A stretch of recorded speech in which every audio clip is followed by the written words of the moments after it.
يلا يا ولاد.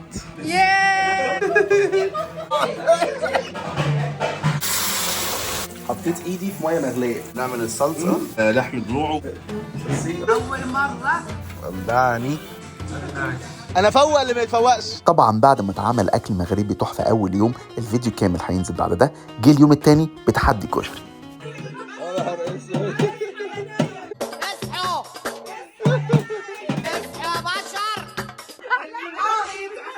وطبعا قبل المكرونات يصحونا كان صحي من النوم قبلينا وعملوا فطار مغربي اصيل، نشاط وحيويه والله. The Moroccan crumpets. Salad. Good is good. طبعا الفطار كان عبارة عن حاجة اسمها حرشة، بيض مسلوق، زيتون، شاي مغربي، بغارير وفواكه وغيره. وطبعا الشمس كانت طالعة والمنظر تحفة.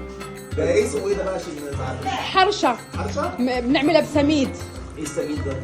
سميد سيمولينا. بيجرب معانا أول مرة اللب الأسمر. العظيم عشنا وشفنا اللب بقى تجربة دلوقتي. بيزنس. كله بيدي بتعمل ايه؟ كله بيدي فوتو سيشن. نطلع البيتش. شمس طالعه، درجه الحراره 18 النهارده، وده ما بيحصلش كتير في انجلترا. وقلنا نلحق الميه تبقى ساقعه، بس على الاقل يعني خلينا في الرمله يبقى عملنا صيف. طبعا الظاهره الطبيعيه دي مش بتحصل كتير، فقلنا نستغل الفرصه. طبعا احنا في شبه جزيره في دوله ويلز اللي هي جزء من المملكه المتحده UK. وصلنا لقينا الناس كلها بتستغل الفرصه وجايبين اكلهم وشربهم فرشين، والعيال بتجري زي عندنا بالظبط. ايه ده؟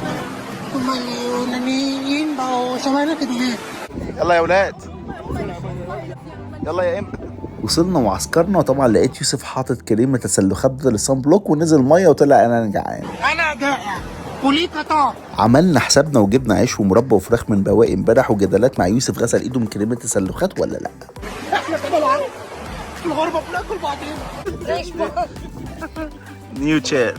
طبعا الميه كانت تلج، والمد والجزر هنا في ثانيه تلاقي الميه كيلو جوه. شويه وروحنا عشان المهمه القوميه اللي ورانا. هعمل كشري بقى للناس. طبعا احنا في منافسه، عملوا اكل مغربي والنهارده كشري وملوخيه، وربنا معانا نحقق البرونزيه اللي مصر ما حققتهاش ضد المغرب. عم بصلح ايه الحاجات دي؟ لحم ضلوع وشوبس. كشري بصل. الباشا ده بيعمل ايه؟ وبعد ما تبلنا اللحمه ندخل على فقره الشخصيات الكرتونيه اللي هتدوق الكشري.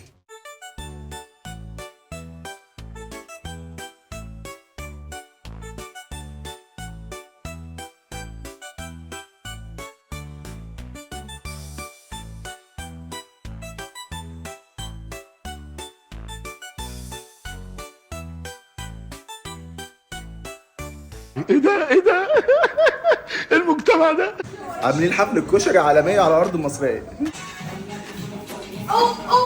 وبعد كده سفاح الجيزه دخل علينا. صاحبات ما بين شفاف النادي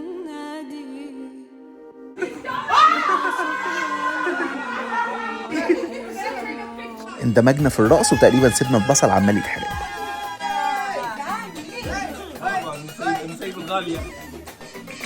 ده ماريو هيتعشى عشاء مصري.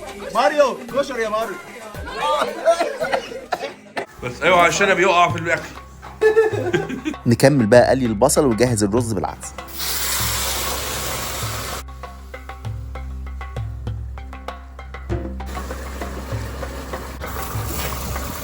بصل تمام، وبنعمل الصلصه. وده ايه؟ نعمل صلصه الكشري. ايدي اتعورت، حطيت ايدي في ميه مغليه فبقت حاجه صعبه جدا. كله يهون عشانك يا بلادي، عشان ارفع راسك وسط الفرنجه وسط الاجانب وسط المغاربه اللي كسبونا 6-0. وانا بعمل الكشري كان فيه طبعا باربيكيو شغال بره في نفس الوقت. طبعا كان فيه لحمه وريش ضاني وفراخ متبله وسجق. قلت لهم يا جماعه كل ده ما يمشيش مع الكشري. قالوا لي يا عم مش مهم. ولعني متعني. ماريو ازيك؟ I want you to try the كشري ماريو. ماريو need to try the كشري. حط ما يهمكش يا باشمهندس. عايز تحط البصل ده نص حويط كده؟ لا. ماريو is eating كشري. ماريو is eating كشري. طبعا اصحابنا المغاربه والانجليز كان اول مره في حياتهم يدوقوا الكشري. بس بعد كده عدس. على فكره المفروض المكرونه الاول وبعدين الرز. Yeah. لا لا المفروض الرز. Well, anything طبعا. really. They will start eating كده with some الصلصة. Onions, yeah.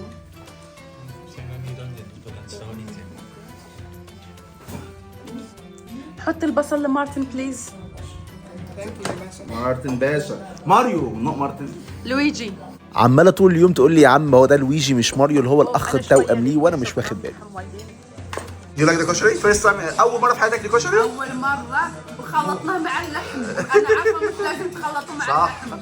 لا الناس في مصر بتشتمنا. ماريو do you like كشري؟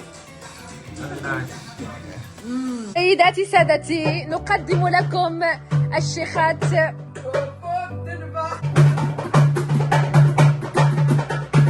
وبعد ما خلصنا فقرة الطبلة المغربية كله بقى عايز يسترخي، وفي درجة حرارة 15 دخلنا الجاكوزي ودرجة حرارة 37. اهو يا باشا اهو الله يخليك يا باشا والله. عامله بايديا والله عامله بايديا. والله ده أنت توليت فيا. رديت فيك الروح ده أنا فرنسيسة، ده أنا كنت أنام. شفتي انا فوق اللي ما يتفوقش. شكرا جدا ليكم، يا رب يكون الفيديو عجبكم، وما تنسوناش باللايك وكومنت وشير، ولو انتوا على الفيسبوك او انستجرام او تيك توك فولو، ولو على اليوتيوب سبسكرايب. اشوفكم فيديوهات تانية كتير عن تجارب واكلات مختلفة مع كافكو فلوجز لفة واكل. مع السلامة.